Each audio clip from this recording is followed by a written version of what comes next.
Hello students, welcome to our YouTube channel. Today we will discuss about the 9th class physics chapter 1st motion. It starts with our new topic motion. The question is, what is motion? So let's discuss something about the motion. I write it here that the change in the position of object, you can see the change in the position of object with respect to other stationary objects with time is called motion.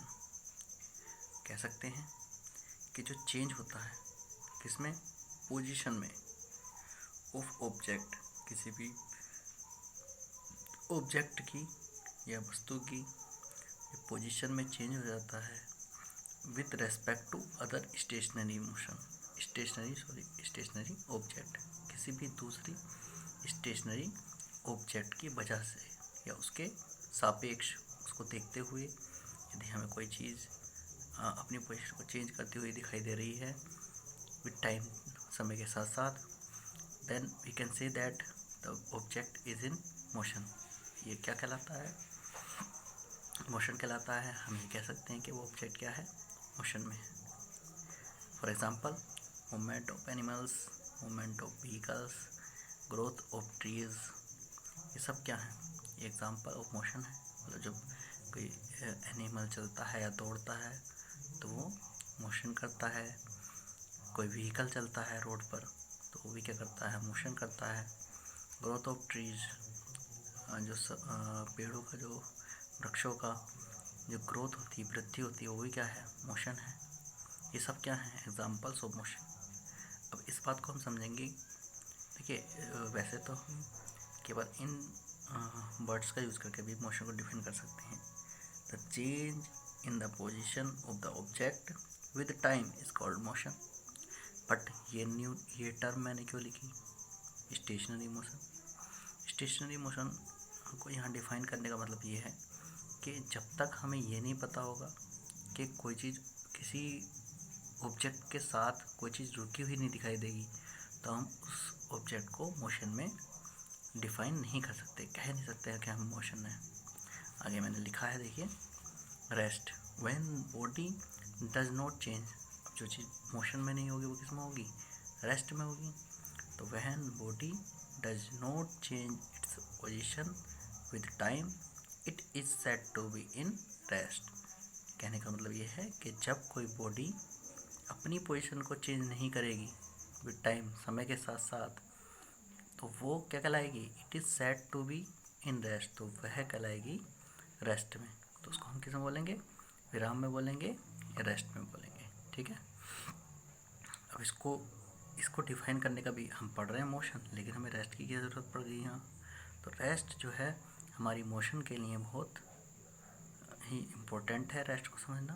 Because आगे मैंने note भी लिखा है, note, motion and rest are relative terms.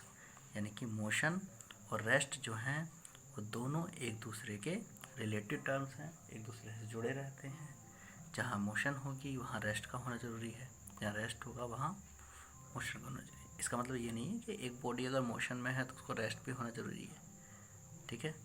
लेकिन क्या होता है कि अगर कोई ऑब्जेक्ट मोशन में है, हमें तो वो मोशन में दिखाई दे रही है, तो ज़रूरी नहीं कि वो मोशन में ही हो. किसी दूसरे ऑब्जेक्ट के सापेक्ष वह किसी दूसरे ऑब्जेक्ट के रेस्पेक्ट में वह रेस्ट में भी हो सकती है. इसको मैंने कुछ एक्सप्लेन करके दिखाया है, एक्सप्लेन करने की कोशिश की है. अगर आपके समझ में आए तो ये एक्सप्लेनेशन मैंने दी है. मैंने एक बस मान ली है, ये हमारी एक बस है. कैसी बस है, मूवमेंट में है, जो मोशन कर रही है, मूव कर रही है, इधर की तरफ चल रही है. ठीक है. जब बस है तो उसको चलाने के लिए एक ड्राइवर भी उसमें होगा. जब बस होती है तो उसमें पैसेंजर भी होता है। आगे देखेंगे कि मान लीजिए हम कि बस इस तरफ चल रही है, इस डायरेक्शन में मूवमेंट कर रही है, मूव हो रही है। तो हम देखते हैं कि जैसे मान लीजिए बस यहाँ से स्टार्ट हुई किसी ए पॉइंट पे से और किसी टाइम बी पर पहुँच गई और कभी सी पर भी पहुँचेगी। लेकिन जब मान लीजिए ए से वह चली तब ड्राइवर यहाँ ही रहा होगा, बस के अंदर ड्राइवर तो यहीं होगा। और बस के अंदर अगर पैसेंजर ऑलरेडी यहाँ से ही बैठा है तो पैसेंजर यहीं ही था। तो हमने ये देखा कि ए पॉइंट पर जो ड्राइवर और पैसेंजर की आपस में डिस्टेंस थी, आपस में जो लेंथ थी, बैठने की जो दूरी थी, वो वही है जो ए पर थी, बी पर भी वही रहेगी, सी पर पहुंच जाएगा तब भी पैसेंजर और ड्राइवर की डिस्टेंस चेंज नहीं हो रही है। यानी कि पैसेंजर के रेस्पेक्ट में ड्राइवर अपनी पोजीशन को चेंज नहीं कर रहा है। इसका मतलब क्या है? मतलब ये है बस तो मूवमेंट कर रही है बट ड्राइवर जो है वो पैसेंजर के रेस्पेक्ट में रेस्ट में है। The driver is in rest with respect to passenger seated in bus. जो पैसेंजर बस में बैठा हुआ है उसके सापेक्ष जो ड्राइवर है वो किस में माना जाएगा? रेस्ट में। है ना कमाल की बात? बस चल रही है लेकिन ड्राइवर किस में है? रेस्ट में है। अभी हम ड्राइवर को भी मोशन में कर देते हैं। अब हमने क्या किया, उस सड़क के किनारे एक आदमी को खड़ा कर दिया, एक मैन को खड़ा कर दिया, मैन ऑन रोड। ठीक है, अब ये क्या करेगा? ये भी ऑब्जर्व कर रहा है बस को, बस चल रही है। इसने क्या किया, जब ये बी पर थी तो इसको ये दिखाई देने लगी बस के अंदर बैठा ड्राइवर इसको दिखाई देने लगा। कुछ टाइम बाद क्या होगा, ये बी से खिसक कर सी पर पहुंच जाएगी तो ड्राइवर भी तो यहाँ से खिसक के यहाँ पहुँचेगा। यानी कि इस मैन के रेस्पेक्ट में इसकी पोजीशन चेंज हो रही है। ये देख रहा है कि इसकी पोजीशन चेंज हो रही है, पैसेंजर की पोजीशन चेंज हो रही है। तो इस स्टैंडिंग मैन के रेस्पेक्ट में ये ड्राइवर और पैसेंजर दोनों किस में है? मोशन में है। ठीक है, तो हमने आगे डिफाइन भी किया है, the driver and the passenger are in motion with respect to man standing on road. जो कि रोड पर खड़ा हुआ है उसके रेस्पेक्ट में ये दोनों मोशन में है।